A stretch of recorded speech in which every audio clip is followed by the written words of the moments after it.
निसंदेह एक बार की बात है, एक आदमी था, इसका नाम था इक्काई। बड़ा मन बढ़वा व्यक्ति था वो, समाज के हर कार्य में वो डिस्टर्ब करता। एक दिन उसके दरवाजे पर एक महात्मा जी आए। उनकी पत्नी जो थी पुण्यवती थी, किसी जन्म का किसी किसी का पुण्य होता है। पत्नी क्या करती है, अपने पास से 1 रुपया निकाल करके इक्काई के हाथ में दे करके महात्मा जी को दान करवाते। चले गए, समय आया, शरीर तो सबका छूटता है, उसका भी शरीर छूट गया और पुनः मनुष्य के शरीर में आया। कैसा शरीर मिला जानते हैं? समूचे शरीर मांस का लोथरा। अब उनके शरीर से पीप पसीजता था। और आया विजय प्रताप भानु के यहाँ। अपनी प्रतिष्ठा के ख्याल से लोग क्या कहेंगे, कैसे राजा पापी है, इस तरह का पुत्र हुआ। तो उसको नीचे वाले घर में दे दिया। अब भोजन पहुंचाने के लिए जाती थी सुनंदा, उनकी धर्मपत्नी थी या दासी। उन्हीं के यहाँ महावीर जी का प्रोग्राम हुआ सत्संग के लिए। तो स्वाभाविक है जहां साधु संत आवे तो सबको खुशी होनी चाहिए। संत सम्राट कबीर साहब के वचन में है, आवत साधु न हर्षिए जावत ना दिया रोय, कह कबीर दास को मोक्ष फल नहीं हो। जिनको साधु के आने से खुशी नहीं होती है और जाने के समय में आंख से अश्रु की धारा नहीं निकलती है, उसको मोक्ष नहीं मिल सकता। सबको खुशी हो गई पूरे गांव के लोगों में। वही एक पड़ोसी था जो सूरदास था और लंगड़ा था। सूरदास कहता है लंगड़ा से कि भाई देख रहे शोर शराबा हो रहा है, क्या बात है? का हम लोगों के गांव में महावीर स्वामी का पदार्पण होने वाला है। का कब? का कल। इसीलिए सबों के अंदर में जी खुशी है। का वो आके क्या करेंगे? का वो सत्संग करेंगे। का सत्संग करेंगे? का हमको नहीं पहुंचा दीजिएगा? का कहिएगा तो पहुंचा दूंगा। उसको पहुंचा दिया सत्संग, सबसे पीछे वो बैठ गए। उनको कुछ रोग भी था, घाव था, मच्छी सब उसको परेशान करता था। जब महावीर स्वामी के साथ उनके शिष्य मंच पर गए, दृष्टि दूर गई तो उनका रोंगटा खड़ा हुआ। कहते हैं गुरुदेव इस तरह का भी दुख होता है?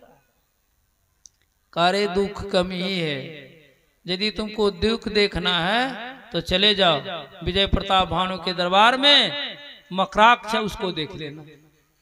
और उनके मन में जिज्ञासा कि इससे भी अधिक दुख होता है।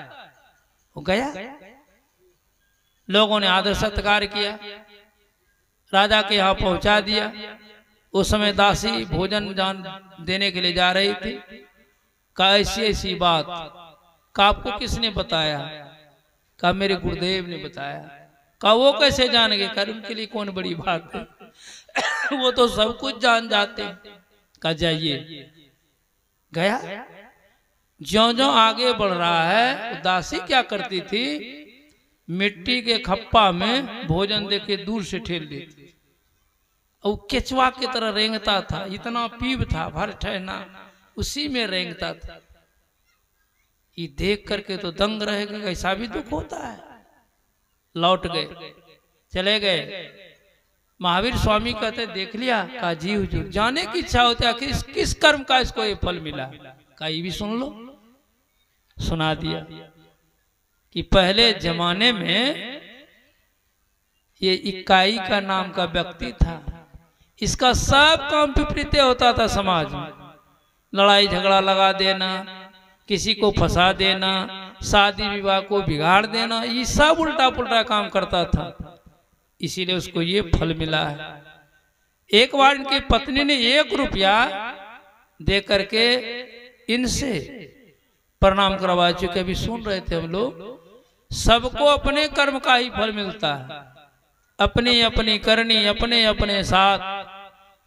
अपने साथ करे जो आगे आवे। जो अपने हाथ से कीजिएगा वही आपको आगे मिलेगा।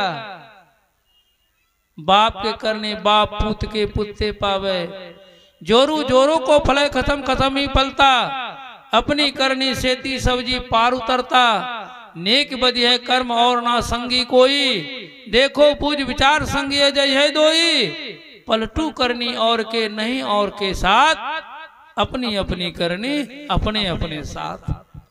वो जानती थी। तो वही जो 1 रुपया दान करवाए इनकी धर्मपत्नी ने, उसी का आज फल मिला है कि राजा का बेटा बना हुआ, खाने पीने की कमी नहीं है, और जो किया था उसका ये फल मिला है। का हुजूर ये जो है का ये अगले जन्म में सेठ था, बहुत धनवान था। साधु महात्मा जाते थे इनसे मांगने के लिए तो उसके शरीर पर थूक फेंक देता था, देख कर आंख बंद कर लेता था। आज उसी का फल इसको मिल रहा है कि शरीर में कुछ रोग हो गया है, घाव है, कीड़ा फड़ गया है, मच्छी सब काटती छटपट छटपट करता है, और सूरदास से आंख नहीं। इसलिए संत लोग बतलाते हैं कि सबके साथ ये गणित घटने वाली है, कोई नहीं बचेंगे। इसलिए शुभ काम करना चाहिए। शुभ काम क्या है? संत कबीर साहब के वचन में है, सत्संगति से सुख उपजे, कुसंगत से दुख जो, कबीर ना जाइए जहां साधु संग हो। सत्संगति से सुख उपजता है। जितने पिछले कर्म का फल है वो भी खत्म हो जाएगा यदि संतों के युक्ति से आप ध्यान करेंगे तो। एक संत शिव नारायण स्वामी, उन्होंने अपने श्री वचन में कहा, निहारो यारो गुरु मूर्ति क्यों, गुरु मूर्ति सूरत बिच निरखो तब होती जोर, छूटत कर्म तार सब टूटत, फूटत कठिन कठोर, शुभ अरुशुभ कर्म ना लागे जागी धरो गिरिचो, शशिना सूर दिवसना रजनी, नहीं शाम नहीं भोर, आप देखे तो कर मिटावत शिव नारायण वो। जब अपने आप को देख लेंगे तभी कर्म फल खत्म हो। अपने आप को कहाँ देखेंगे? वहीं जाने के लिए संत लोग युक्ति बतलाते हैं, जहां शशिना सूर दिवसना रजनी, नहीं शाम नहीं भोर, कुछ नहीं होता है। कर्मंडल से पार चले जाएंगे, फिर आपको कर्म फल भोगना नहीं पड़ेगा। इसीलिए परमाराध्य श्री सदगुरु महाराज के श्रीवाणी में है, यही मानुष दे समैया में करो परमेश्वर में प्यार, कर्म धर्म को जला खाक कर देंगे तुमको तार, ता जाओ जहाँ प्रकट मिले हुए तब जानो है स्नेह, स्नेह बिना नहीं भक्ति होती है, कर लो सांचा ने। इस मानव शरीर को प्राप्त करके परमात्मा का भजन कीजिए, ये भी कर्म है और सबसे सुंदर कर्म है, अच्छा कर्म है।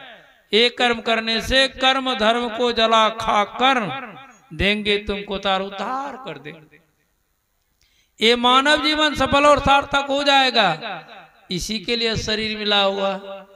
लेकिन ये काम नहीं करके और दूसरा काम कर लेते हैं, जो उद्धार होने के बजाय और संसार में फंसते चले जाते हैं। इसीलिए संत लोग हम लोगों को बतलाते हैं कि आप इसके लिए संतों से युक्ति सीखिए। गोस्वामी तुलसीदास जी महाराज ने बड़ा अच्छा लिखा भी है, जो मार्ग श्रुति साधु दिखावे, ते ही मग चलत सबय सुख पावे, पावे सदा सुख हरि कृपा, संसार आशा तज रहे, सपनों ने दुख द्वैत दर्शन, बात कोटि को कहे, दुज देव गुरु हर संत नु, संसार पार न पाइए, तुलसीदास यही जानी तरा शरण, रमापति गुण गाई। हम लोगों की हालत कैसी है? सुन रहे थे ना पाठ केड़ी में, सपने हो ही भिखार रंक नाकपति हो, अजागे हानि न लाभ कछु, तिमी प्रपंच जिए जो। जैसे कोई गरीब आदमी है, भिखारी आदमी है, सोया है, स्वप्न देखा हम राजा हो गए, हुकूमत चला रहा है, क्या वो राजा है? जगने पर वही भिखारी का भिखारी। अब कोई राजा स्वप्न देखता है कि हम भिखारी हो गए, तो जब तक स्वप्न देख रहा है तो भिखारी, जब जग गए तो, जैसे आप जनक जी के बारे में जानते होंगे, चूंकि समय का तो तगाजा है ही, और पीछे से पूज्यपाश्री की भी गाड़ी आ ही रही होगी, आने वाली होगी, ढब ढिब ढिब आवाज तो हो रही है, इसलिए मैं थोड़ा संक्षेप में सुनाता।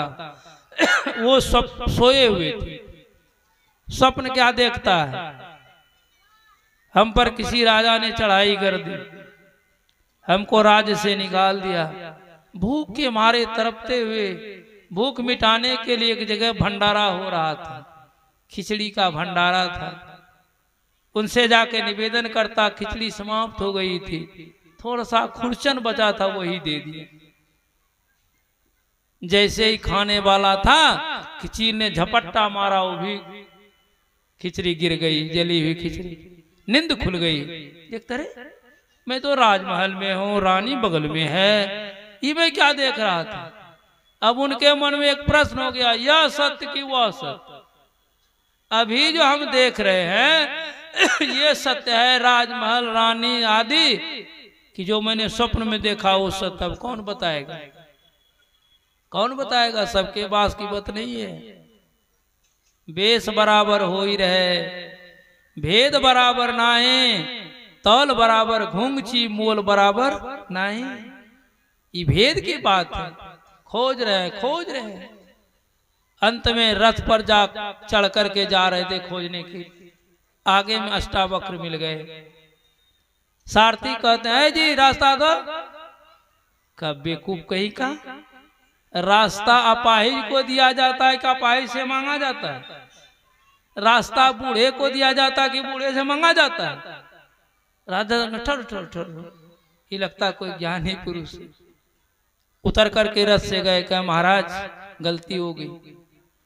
कहाँ जा रहे हो? यही ना कि असत की वो असत, इसका तो होशे उड़ गया। अभी हम बोले नहीं है और ये कैसे बोल दे कि यह सत्य की वो असत? कहाँ महाराज? कहा चलो मैं जवाब दूंगा। कैसे ले जाओगे? कहा महाराज मैं आपको रथ पर ले जाऊंगा और मैं पैदल चलूंगा। अष्टावक्र मुनि को रथ पर बैठाया और जनक जी पैदल जा रहे हैं। चले गए और आज सभा लगी हुई थी। इसका तो 8 अंग से टेढ़ा फेढ़ा था, इसके पीछे भी कारण है, लेकिन उधर नहीं जाना है। जैसे उस दशा को देखा कि सब लोग ठक्का मार के हंस, कहा सुन मेरी ही वारी आ रही। जब वो सिंहासन पर बैठ गए कहते हैं कि मैंने सुना था कि राजा जनक के दरबार में बड़े विद्वान मनीषी लोग रहते हैं, लेकिन हमको यहाँ आने से पता चला कोई विद्वान में यहाँ सब चमार बैठा हुआ। सबकी बोलती है बंद होगी। कहा महाराज कैसे चमार कर दी? कहा चमार को ही न हड्डी मांस चमड़े की पहचान होती है, तो आपने मेरे हड्डी अंग को चमड़ा को पहचान किए, हमको तो नहीं न पहचाने। मैं कौन हूं? हम लोग कौन है? टेढ़े में रहकर न टेढ़ा कहता, सोझे में रहकर न सोझा कहता, सोई आत्मा है, सोई आत्मा है। उसकी तो पहचान नहीं हुई, असली पहचान वही है। सब नतमस्तक हो गए और प्रश्न का उत्तर दिया कि महाराज न यह सत्य है, ये भी नश्वर है, झूठा है, और जो आप स्वप्न में देखे वो भी सत्य नहीं है। सत्य आप हैं, क्योंकि वहां भी आप ही थे, यहाँ भी आप। उस सत्य को जिस दिन जान लेंगे आपका कल्याण हो जाएगा। उसी सत्य को जानने के लिए संत महात्मा लोग कहते हैं, कैसे जानेंगे उस सत्य को? इसी के लिए साधना करनी पड़ती है। साधना जब तक नहीं करेंगे तब तक नहीं होगा। साधना क्या है, साधना कैसे करेंगे? संत महात्मा लोग बतलाते हैं कि जाकर के संतों से युक्ति ले लीजिए, और युक्ति के द्वारा साधन करेंगे तब अंधकार मंडल से आप ऊपर उठेंगे, प्रकाश मंडल में जाएंगे। प्रकाश मंडल से भी आगे बढ़ना पड़ेगा, शब्द मंडल में जाएंगे और शब्द मंडल से भी आगे पढ़ना पड़ेगा, निशब्द में जाएंगे। वहां साधना की पराकाष्ठा है, साधना की समाप्ति है, वही जाकर के अपने आप का ज्ञान होता है। और जहां अपने आप का ज्ञान होता है वहीं परमात्मा का ज्ञान होता है। सुनो सखा परमार्थ ये हो, अब मन क्रम वचन राम पद ने। कौन कह रहे? लक्ष्मण जी कह रहे, हे सखा सुनिए, सबसे परमार्थ क्या है कि मन से, कर्म से, वचन से परमात्मा के चरण में, ये भी कर्म है, ये कर्म है और ये सबसे सुंदर कर्म, अच्छा कर्म है। ये कर्म जो करते हैं उनका जीवन सफल धन होता है, चाहे जब आप करें। परम पूज्य गुरुदेव बाबा श्री साई स्वामी महाराज प्रसंगवश कहा करते थे, अभी आप कर लीजिए, या 2-4 साल के बाद कीजिए, या 2-4 महीने के बाद कीजिए, या 2-4 जन्म के बाद कीजिए, यही करके त्राण पाना होगा, दूसरा कोई उपाय नहीं है। इसीलिए ध्यान बिंदु उपनिषद में मंत्र आया है ना, यदि शैल समं पापं विस्तीर्णं बहुयोजनम विद्यते ध्यान योगेनो नान्यो विद्या कदाचन।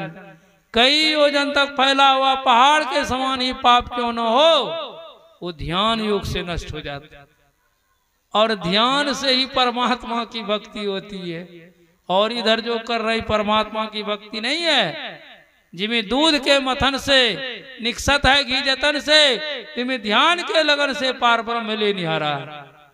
जिसके अंदर में ध्यान का लगन होगा, संलग्नता के साथ ध्यान करेंगे, वही तो परमात्मा को एक न एक दिन देख लेंगे, उनका सब काम पूरा हो जाए। अब वो नहीं देखेंगे, इधर काम करते रहेंगे, लेकिन वो पूरा नहीं होगा, ऐसा शास्त्र में प्रमाण नहीं है। इसलिए ये ज्ञान की बात है, वैराग्य की बात है, संसार आसक्ति की बात नहीं है। संसार में आसक्त होकर के आप नहीं प्राप्त कर सकते हैं। ये ज्ञान कैसे होता है? मानस में आया है, बिनु गुरु हो ही कि ज्ञान, ज्ञान की हो ही विराग बिनु, गावै वेद पुराण, और सुख की लय हरि भक्ति बिनु। बिना गुरु से ज्ञान नहीं होता। जिसने गुरु का शरण लिया उनको ये ज्ञान हुआ। और वैराग भी चाहिए, आसक्ति से आपका काम नहीं बनेगा।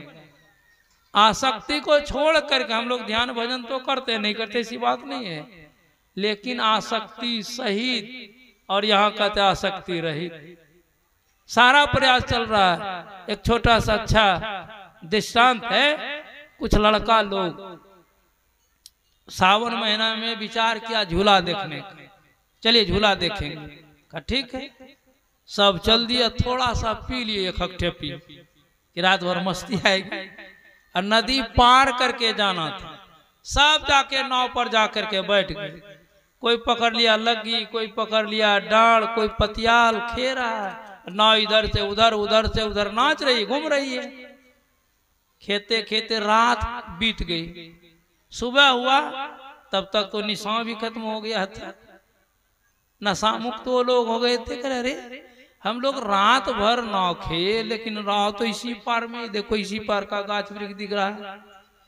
तब खोजने लगे क्या कारण हुआ, कारण खोजने लगा तो रस्सा पकड़ाया, रस्सा के माध्यम से गिरामी जो कीचड़ में फंसा था उसको उठाया। का यही कारण है जो रात भर खे या नाव नहीं बढ़ी। कहने का मतलब वही हालत हम लोगों की है। हम लोग सब कुछ करते हैं, लेकिन ये मन रूपी गिरामी विषय रूपी कीचड़ में फंसा हुआ है, इसलिए इधरे उधरे घूम के रह जाते, आगे नहीं बढ़ते। ये मन विषय रूपी कीचड़ से मन रूपी गिरामी उठ जाए, तुरंत लाभ मिलेगा, तुरंत लाभ मिलेगा। यही असली चीज है, ये असली कर्म है। ये कर्म आपको करना पड़ेगा। जिन्होंने ये कर्म किया, आज देख लीजिए उनके इतिहास को पढ़िए, कितने महान हो गए। वही तो संत कहलाते हैं, जो कर्मंडल को पार करके वही संत हो सकते हैं। और जिसके दुखों का साधारण सा उपाय है, जिसके दुखों का अंत हो गया वही संत कहलाता। हम लोगों का दुखों का अंत है नहीं हुआ, हाँ लेकिन होगा एक न एक दिन। कहते हैं अंत संत कहा वरम, अंत में सब कोई जितने लोग हैं, कोई खास बात नहीं है। साधना आपकी बढ़ती जाएगी बढ़ती जाएगी, एक न एक दिन आप उस तत्व को प्राप्त कर लेंगे।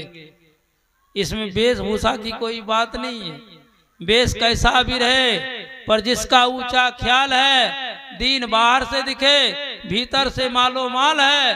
कोई कहता भिक्षु है, कोई कहता कंगाल है, पर गुदड़ी पहने हुआ गुदड़ी का लाल है। वेश से नहीं होता है, वेश एक संबल है। मुझ जैसे कमजोर लोगों के लिए वेश की जरूरत, आप जैसे लोगों के लिए नहीं। सब में रहते हुए आप भक्ति करते रहिए। गुरु महाराज कहते थे, उनके प्रवचन में भी पढ़ा था कि लड़ना तो दोनों को पड़ेगा, जो घर परिवार में रहते हैं उसको भी, और जो साधु सन्यासी बने हैं उसको भी।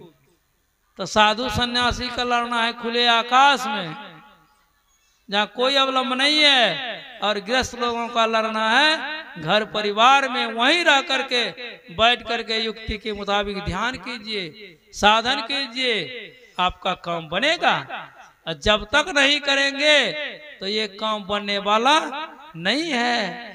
यही उपदेश हम लोगों को दे रहे हैं।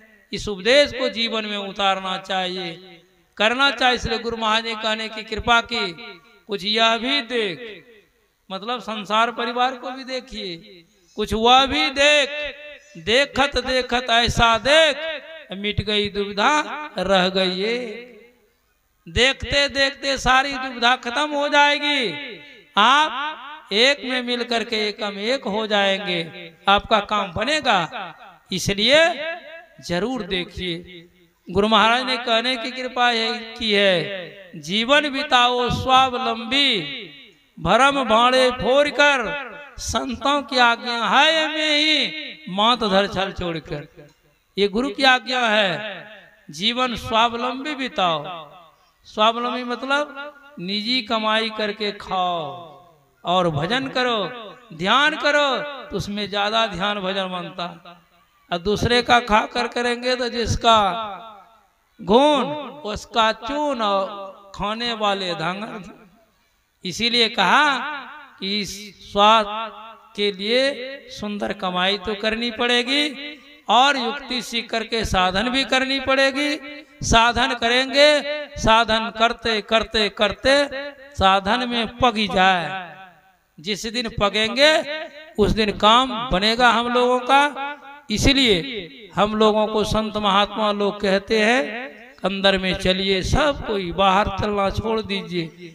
बाहर चलने से कभी कर्म बंधन से छुट्टी नहीं मिलेगी, अंदर में चलेंगे तभी मिलेगी। अंदर में चलते चलते कर्म बंधन महाकारण तक बतलाया गया है। संत लोग कहते हैं लेकिन उससे आगे और जाना पड़ेगा, आगे जाना पड़ेगा, तब निरंकार की ठौर मिलेगा, तब हम लोगों का काम बनेगा, नहीं तो काम नहीं बनेगा। इसलिए ये सुंदर सा कर्म है। पलटू साहब लिखते हैं, नहीं मुखराम गाओगे तो आगे दुख बढ़ा पाओगे, और बड़ा दुख होगा। ये तो छोड़ा दुख है, और आगे बड़ा दुख होगा। इसलिए ऐसा काम कीजिए, आगे दुख बढ़ा पाओगे। राम बिन कौन तारेगा, पकड़ जमदूत मारेगा, कबहू सत्संग ना किन्ना, भूखे को नाय कछ दिन्ना, माया वो मोह में भूले, कुटुंब परिवार लखी फूले, पूछे धर्मराज जब आई, बचन मुख नाई कही आई, पलटू दास लखी रोया, सुगर्तन पाए के खोया। शुभ काम कीजिए, शुभ काम करने का फल शुभ होता है, अशुभ काम करने वाले का फल अशुभ होता है। लेकिन हम लोग करते हैं अशुभ, खोजते हैं शुभ होगा। करे बुराई भल चाहे, कैसे पावे को, रोपे बिड़वा नीम का तो आम कहाते हो। नीम का वृक्ष लगाएंगे तो आम का होगा, आम पाना चाहते तो आम का वृक्ष लगाइए, तभी आम मिलेगा। इसीलिए बहुत गुना होकर के मिलेगा। हम लोग किसान हैं, हम लोग खेती करते हैं, धान का बीज डालते हैं, गेहूं का बीज डालते हैं, मकई का बीज डालते हैं। जितना डालते हैं उतने होता है कि ज्यादा होता है? ज्यादा होता है ना। एक मन बीज देते हैं 50 कुंटल 60 कुंटल होता है। तो शुभ कर्म थोड़ा करेंगे तो बहुत गुना होके मिलेगा, और अशुभ कर्म थोड़ा करेंगे तो वो भी मिलेगा। मिलेगा, इसमें कटौती नहीं होती कि 2 काम बढ़िया शुभ कर लिया, 2 अशुभ तो चलो भाई माइनस प्लस हो गया, ऐसी बात नहीं। या 4 शुभ काम किए, 2 अशुभ काम किए तो 2 कट गया 2 बच गया, ऐसा नहीं होता है। जितना शुभ काम किए हैं वो भी फल आपको मिलेगा, और जितना अशुभ काम किए हैं वो भी मिलेगा, लेकिन अशुभ फल को आप रो करके भोगेंगे, अशुभ को हंस करके भोगेंगे। इसीलिए संत लोग चेताते हैं हम लोगों को, शुभ काम कीजिए, आगे में शुभ होगा, जीवन सुखमय होगा। पूज्यपाद की गाड़ी आ रही है, इसलिए मैं अपनी वाणी को विराम दे रहा हूँ। तब तक उनके लिए हम लोग स्वागत गीत गा रहे हैं। गायक महोदय आप लोग रास्ता दे दें थोड़ा सा, माँ बहन भाई लोगों से निवेदन है कि गाड़ी को मंच तक आने दें। बोलिए श्री सद्गुरु महाराज की जय। श्री